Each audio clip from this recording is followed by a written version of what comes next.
السلام علیکم students, class کے 6 سبجیکٹ اسلامیات۔ جیسا کہ آپ سب کو معلوم ہے کہ کرونا وائرس کی وجہ سے ہمیں اپنے تعلیمی سلسلے کو منقطع کرنا پڑا تھا، لیکن آج سے ہماری آن لائن کلاسز کا باقاعدہ آغاز ہو چکا ہے، جس میں ہم اپنی پڑھائی کے حرج کو کور کریں گے اور باقاعدگی سے اسی طرح پڑھیں گے جس طرح کلاس میں پڑھا کرتے تھے اور اسی طرح سیکھیں گے۔ جی کلاس 6 آپ لوگوں نے چھٹیوں سے پہلے 2 چیپٹرز کور کر لیے ہیں، اپنے اس کے تمام سوالات کے جوابات اور ان کے تمام جو بک ورک تھا وہ بک پر کر لیا تھا۔ تو آج ہم اپنا تیسرا چیپٹر سٹارٹ کریں گے۔ آج کا ہمارا سبق ہے طہارت اور پاکیزگی، جو کہ صفحہ نمبر 42 سے شروع ہو رہا ہے۔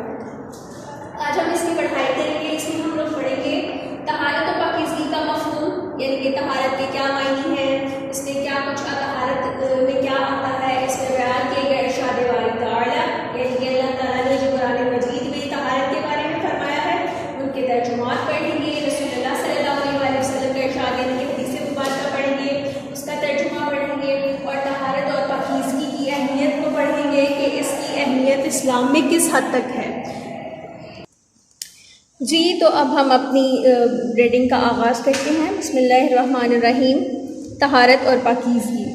طہارت اور پاکیزگی کا مفہوم ہم پہلے پڑھیں گے۔ پاکیزگی کو عربی زبان میں طہارت کہتے ہیں۔ طہارت محض صفائی ہی نہیں بلکہ اس سے مراد جسم، جان، لباس اور ماحول کی پاکیزگی ہے۔ طہارت مسلمانوں کی زندگی میں بے حد اہم ہے۔ عبادت کے لیے طہارت ضروری ہے۔ اسلام میں زندگی گزارنے کے رہنما اصول بتائے گئے ہیں۔ ان اصولوں میں طہارت اور پاکیزگی کو اہم درجہ دیا گیا ہے۔ جی تو اب یہاں پہ وہ بتا رہے ہیں کہ پاکیزگی کو عربی زبان میں طہارت کہتے ہیں، یعنی کہ پاکیزگی کے لیے جو عربی زبان میں لفظ استعمال ہوا ہے وہ ہے طہارت۔ اب طہارت محض صفائی نہیں ہے، اس سے مراد ہے پاک ہونا، یعنی کہ جو چیز صاف ہے ضروری نہیں کہ وہ پاک بھی ہو۔ تو طہارت سے کیا مراد ہے کہ جو چیز صاف ہے، جس چیز کی صفائی کی جا رہی ہے اس کا پاکیزہ ہونا بھی ضروری ہے۔ طہارت مسلمانوں کی زندگی میں بے حد اہم ہے۔ وہ کیوں اہم ہے کہ ہماری عبادات کا آغاز ہی طہارت اور پاکیزگی سے ہوتا ہے، یعنی کہ ہم پاک ہوں گے، صاف ہوں گے، تبھی ہم اپنی عبادات کا آغاز کر سکتے ہیں۔ ارشاد ربانی ہے وَثِيَابَكَ فَطَهِّرْ، اس کا ترجمہ ہے اور آپ صلی اللہ علیہ وآلہ وسلم اپنے کپڑوں کو پاک رکھو۔ اب یہاں پہ اللہ تعالیٰ اپنے نبی کو حکم دے رہے ہیں، بتا رہے ہیں کہ اپنے کپڑوں کو پاک رکھنا ہے۔ اب یہ حکم آپ صلی اللہ علیہ وآلہ وسلم کے لیے ہی مختص یعنی کہ خاص نہیں کیا گیا، بلکہ ان کے ذریعے ہم تک یہ پیغام پہنچا ہے کہ ہم نے اپنے کپڑوں کو پاک رکھنا ہے، صاف رکھنا ہے۔ ہمارے کپڑے پاک صاف ہوں گے تبھی ہم اپنی عبادات کا آغاز کر سکتے ہیں۔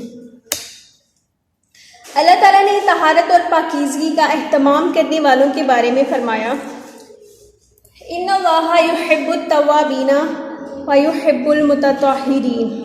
یہ سورہ بقرہ کی آیت نمبر 222 ہے، جس کا ترجمہ ہے کچھ شک نہیں کہ خدا توبہ کرنے والوں اور پاک صاف رہنے والوں کو دوست رکھتا ہے۔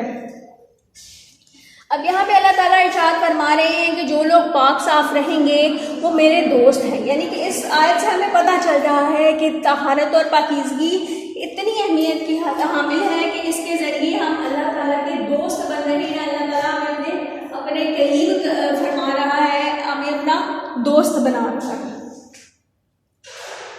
نبی کریم صلی اللہ علیہ وآلہ وسلم طہارت کا بہت اہتمام فرماتے تھے۔ آپ صلی اللہ علیہ وآلہ وسلم نے اپنی امت کو بھی طہارت کا اہتمام کرنے کی تاکید فرمائی ہے، یہاں تک کہ رسول اللہ صلی اللہ علیہ وآلہ وسلم نے طہارت کو ایمان کا حصہ قرار دیا ہے۔ رسول اللہ صلی اللہ علیہ وآلہ وسلم کا ارشاد مبارک ہے الطہور شطر الایمان، ترجمہ پاکیزگی یعنی کہ صفائی ایمان کا حصہ ہے۔ گویا دین اسلام کی بنیاد ہی پاکیزگی اور طہارت ہے۔ جی اب یہاں پہ پہلے اللہ تعالیٰ کے ارشاد ربانی سے ہمیں معلوم ہوا کہ پاکیزگی کی کیا اہمیت ہے، وہ کس حد تک اہم ہے۔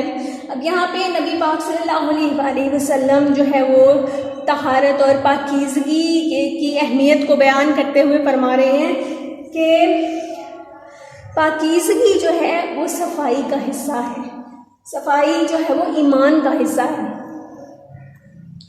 اب جیسا کہ ہم لوگ شروع سے سن رہے ہیں کہ صفائی نصف ایمان ہے، یعنی کہ صفائی اتنی اہمیت کی حامل رکھتی ہے کہ اسے ایمان کا نصف حصہ قرار دے دیا گیا ہے، یعنی کہ اب ہمارا ایمان کامل یعنی کہ مکمل ہی نہیں ہوتا اس کے بغیر، اس کے بغیر جو ہے وہ ہمارا ایمان ادھورا ہے۔ ہم پاکیزگی سے ہی اپنے ایمان کا آغاز اور ابتدا کرتے ہیں۔ آگے ہم پڑھیں گے طہارت اور پاکیزگی کی اہمیت۔ انسان فطری طور پر صفائی کو پسند کرنے والا اور گندگی سے نفرت کرنے والا ہے، مطلب انسان کی فطرت میں شامل ہے کہ وہ پاک صاف رہنے والوں کو پسند کرتا ہے، خود کو پاک صاف رکھتا ہے ہمیشہ اور پاک صاف رہنے والوں کو ہی پسند کرتا ہے۔ رسول اللہ صلی اللہ علیہ وآلہ وسلم ظاہری اور باطنی دونوں طرح کی پاکیزگی کا بہترین نمونہ تھے۔ اب اس کا کیا مطلب ہے کہ نبی پاک صلی اللہ علیہ وآلہ وسلم ظاہری طور پر تو پاک صاف رہتے تھے، اور ان کا باطن بھی جو ہے وہ ان کا باطن تو رب تعالیٰ نے پاک فرمایا تھا، ان کی روح جو ہے وہ پاک صاف تھی، ان کا ذہن جو ہے وہ برے خیالات سے پاک صاف رہتا تھا، اور ہمیشہ انہوں نے پاک صاف رہنے کو ہی اہمیت دی ہے۔ آپ صلی اللہ علیہ وآلہ وسلم کا لباس اگرچہ عام اور سادہ ہوتا تھا مگر پاک اور صاف ہوتا تھا۔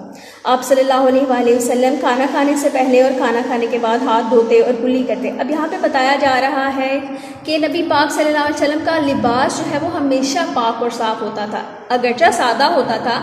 ضروری نہیں ہے کہ آپ جو ہے وہ پاک صاف کپڑے پہننے کے لیے نئے کپڑے بنائیں اور انہی کو پاک اور صاف قرار دیں، بلکہ آپ پرانے اور سادے اپنے جو لباس ہیں ان کو بھی پاک اور صاف رکھ سکتے ہیں۔ آپ صلی اللہ علیہ وآلہ وسلم کھانا کھانے سے پہلے اور بعد میں ہاتھ دھوتے تھے اور کلی فرماتے تھے، اور یہ عمل آپ صلی اللہ علیہ وآلہ وسلم نے کیوں کیا؟ کہ وہ ہمیں ترغیب دے سکیں، ہمیں بتا سکیں کہ ہمیں اس طرح سے اپنی صفائی کا خیال رکھنا ہے۔ جب غسل فرماتے تو سر اور داڑھی کے بالوں کو کنگھی کر کے ان کو اچھی طرح سنوارتے، سر میں تیل اور خوشبو لگاتے۔ اگر کسی شخص کے سر اور داڑھی کے بال بکھرے ہوئے ہوتے تو ایسے شخص کو اپنی حالت درست کرنے کا حکم دیتے۔ اب یہاں پہ تمام چیزیں وہ کر کے دکھائی نبی پاک صلی اللہ علیہ وسلم نے ہمیں، جن کو ہمیں فالو کرنا ہے۔ یہ صرف انہوں نے اس لیے کیا تاکہ ہمیں وہ اس طریقہ کار کو ہم تک پہنچا سکیں کہ یہ چیزیں جو ہیں وہ پاک اور صاف رکھ سکتی ہیں ہمیں۔ یہ تمام انسٹرکشنز کو فالو کرتے ہوئے ہم اپنے رب کے قریب ہو سکتے ہیں۔ ناخنوں کو تراش کر رکھتے، یعنی کہ اپنے ناخن جو ہیں وہ تراش کر رکھتے تھے۔ اب اس بات کو جمعے کے روز جو ہے وہ سنت بھی قرار دیا گیا کہ جمعے کے دن جو ہے وہ ناخنوں کو کاٹنا جو ہے وہ سنت ہے۔ مسواک کا اہتمام کرتے تھے، ہر نماز کے موقع پر تازہ وضو فرماتے تھے، یعنی کہ ہر نماز سے پہلے وضو فرمایا کرتے تھے، اور وضو کے وقت جو ہے وہ مسواک ضرور کرتے تھے۔ کہ مسواک اس لیے کی جاتی ہے کہ آپ کے دانت جو ہیں وہ صاف ستھرے رہتے ہیں، اور اس سے آپ کے منہ کی بدبو جو ہے وہ ختم ہو جاتی ہے۔ آپ صلی اللہ علیہ وآلہ وسلم نے اپنے صحابہ کرام رضی اللہ تعالی عنہم کو بھی صاف ستھرا رہنے کی تعلیم فرمائی۔ اب یہاں پہ ہمیں اس بات کا پتہ چلتا ہے کہ نبی کریم صلی اللہ علیہ وآلہ وسلم صرف خود پاک صاف نہیں رہتے تھے، انہوں نے اپنے صحابہ کرام کو بھی جو ہے وہ پاک اور صاف رہنے کی ہی تلقین فرمائی ہے۔ چونکہ نبی پاک صلی اللہ علیہ وآلہ وسلم خود پاک اور صاف رہتے تھے، اس لیے آپ صلی اللہ علیہ وآلہ وسلم یہ چاہتے تھے کہ آپ کے صحابہ کرام، آپ کی امتی جو ہے وہ بھی اسی طرز عمل کو فالو کریں۔ لوگوں کو تاکید کی کہ وہ کچا پیاز یا لہسن کھا کر مسجد میں اس حال میں نہ آئیں کہ ان کے منہ سے بدبو آ رہی ہو جس سے دوسرے لوگ کراہت محسوس کریں۔ اب نبی پاک صلی اللہ علیہ وسلم نے دیکھا جا رہا ہے کہ چھوٹی چھوٹی بات کا بھی خیال رکھا ہے۔ اب چونکہ کچا پیاز یا کچا لہسن کھانے سے منہ میں بدبو پیدا ہو جاتی ہے اور بولنے سے جو ہے وہ بدبو دوسرے لوگوں تک جاتی ہے، تو آپ صلی اللہ علیہ وآلہ وسلم نے اس عمل سے منع فرما دیا کہ نہ تو کچا پیاز کھا کے آپ نے مسجد میں داخل ہونا ہے اور نہ کچا لہسن تاکہ اس سے دوسرے لوگ کراہت محسوس نہ کریں اور مسجد میں آتے ہوئے کسی کو مشکل نہ ہو، یہ سوچ کر کہ وہاں جو ہے وہ لوگ کچا پیاز یا لہسن کھا کر آتے ہیں۔ بدو لوگ اکثر پانی کی کمی کی وجہ سے کئی دن غسل نہ کرتے تھے۔ آپ صلی اللہ علیہ وآلہ وسلم نے ان کو ہدایت فرمائی کہ کم از کم جمعہ کے روز غسل کر کے مسجد میں آئیں تاکہ دوسرے لوگ ان کے پسینے کی بدبو سے پریشان نہ ہوں۔ جی، تو اب جو دیہاتوں میں رہنے والے لوگ تھے وہ جب نبی پاک صلی اللہ علیہ وآلہ وسلم کے پاس آیا کرتے تھے تو اکثر ایسا ہوتا تھا کہ ان سے پسینے کی بدبو آیا کرتی تھی۔ تو نبی پاک صلی اللہ علیہ وآلہ وسلم نے ان سے کہا کہ اگرچہ پانی کی قلت ہے آپ لوگوں کے دیہاتوں میں تو کم سے کم ایسا کیا کریں کہ جمعے کے دن جو ہے وہ غسل کر کے خود کو پاک صاف کر کے پھر مسجد میں داخل ہوا کریں تاکہ آپ کے پسینے کی بدبو سے دوسروں کی دل آزاری نہ ہو، دوسروں کو کوئی پریشانی کا سامنا نہ کرنا پڑے، دوسرے جو ہیں وہ آپ سے کراہت محسوس نہ کریں۔ یعنی کہ یہاں بھی آپ صلی اللہ علیہ وآلہ وسلم نے ان کو پاک اور صاف رہنے کی تلقین فرمائی۔ اسلام میں طہارت اور پاکیزگی کی بڑی اہمیت ہے۔ جو شخص اپنا بدن اور لباس پاک صاف رکھتا ہے اس کے خیالات اور عقائد بھی پاک صاف ہو جاتے ہیں۔ پاک صاف انسان اپنے آپ کو بری عادات مثلاً غیبت، جھوٹ، فضول خرچی، حسد، کینہ اور بے حیائی وغیرہ سے بچاتا ہے۔ اسے اعمال کی طہارت کہتے ہیں۔ طہارت سے انسان پاک، صاف اور خوش و خرم رہتا ہے، اس کی سوچ پاکیزہ اور عمل نیک ہوتا ہے، اس کی عبادت مقبول اور دعائیں پوری ہوتی ہیں۔ اس میں کوئی شک نہیں کہ طہارت قربت الہی کی کنجی ہے۔ جی، اب ہمارے اسلام میں جو طہارت اور پاکیزگی کی اہمیت ہے وہ سب ہم نے پڑھی۔ نبی پاک صلی اللہ علیہ وآلہ وسلم نے جس طرح سے طہارت اور پاکیزگی اور جس طرح سے پاک صاف رہنے کے طریقے ہم تک پہنچائے ہیں وہ بھی ہم نے الحمدللہ پڑھے۔ تو یہاں پہ اب بتایا جا رہا ہے کہ جو شخص ظاہری طور پر پاک رہتا ہے اس کا باطن خود بخود پاک ہو جاتا ہے، کہ اس کے اعمال پاک ہو جاتے ہیں، وہ نماز کی طرف آتا ہے، وہ جھوٹ بولنا چھوڑ دیتا ہے۔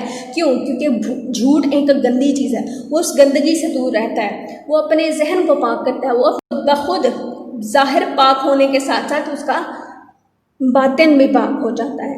تو اس وجہ سے اس طہارت کی وجہ سے انسان اپنے رب کے بہت قریب ہو جاتا ہے۔ جی، تو اس کے ساتھ ہمارے آج کے لیکچر طہارت اور پاکیزگی کی ریڈنگ کا اختتام ہوتا ہے۔ نیکسٹ لیکچر میں ہم لوگ اس کے مشق کے سوالات، اس کا بک ورک ہم بک پر ہی کریں گے اور سوالات جو ہیں وہ آپ لوگ نوٹ بک پر لکھیں گے انشاءاللہ عز و جل۔ طہارت اور پاکیزگی کی اہمیت کو سمجھنے کے لیے اس ویڈیو کو بار بار دیکھیے گا، اپنے ارد گرد کے ماحول کو، اپنے اسکول کو، اپنے گھر کو پاک صاف رکھنے کی کوشش کیجیے گا، کیونکہ صفائی جو ہے وہ ہمارے ایمان کا حصہ قرار دے دیا گیا ہے، جس وجہ سے ہمیں خود کو پاک صاف رکھنا ہم نے خود کو لازمی طور پہ اور اپنے ماحول کو بھی اور اپنے ذہنوں کو بھی پاک صاف رکھنا ہے۔